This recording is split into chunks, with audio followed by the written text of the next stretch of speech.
Bonjour et bienvenue sur CAD in 3D Printing. On se demande souvent quel logiciel de modélisation 3D utiliser, parce qu'il en existe plusieurs sur le marché. Alors, comment bien choisir son logiciel? Voyons ensemble les grandes familles de logiciels en fonction de leur usage. Donc, pour les makers et startups, on retrouve les logiciels accessibles et polyvalents, tels que Fusion 360, qui est très utilisé en conception mécanique et impression 3D. OnShape, il est 100% cloud. Tinkercad, il est idéal pour les enfants, débutants et surtout pour l'éducation. Et ensuite, nous avons également Sharp 3D qui a été initialement conçu pour la modélisation rapide sur iPad. Dans l'industrie mécanique, les logiciels les plus utilisés sont SolidWorks pour la mécanique générale, les machines de production et bien d'autres. Inventor, qui est un logiciel produit par Autodesk et qui contient les mêmes fonctionnalités que SolidWorks. On l'appelle généralement le SolidWorks d'Autodesk.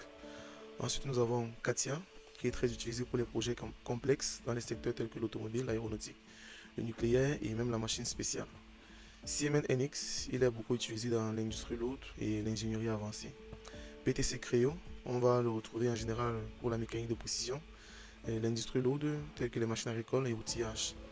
Et nous avons également Solid Edge, qui est une alternative de SolidWorks plus simple et économique. Donc, dans l'architecture et le BTP, on retrouve des logiciels orientés bâtiments et structures, tels que AutoCAD, produit par la maison Autodesk.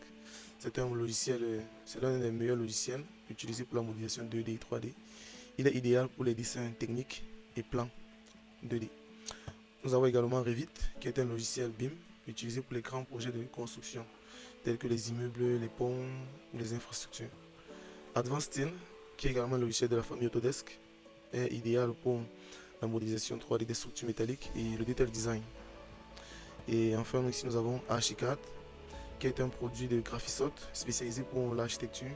C'est un logiciel orienté BIM. Et très utilisé par des architectes.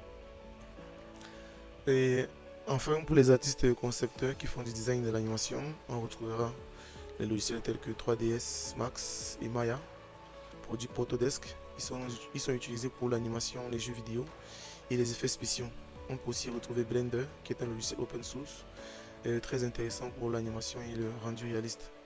Rhinoceros et FreeCAD, qui sont d'autres logiciels complémentaires qu'on peut trouver. Donc en réalité, il n'existe pas un seul meilleur logiciel, tout dépend de ton objectif, de ton niveau et du type de projet.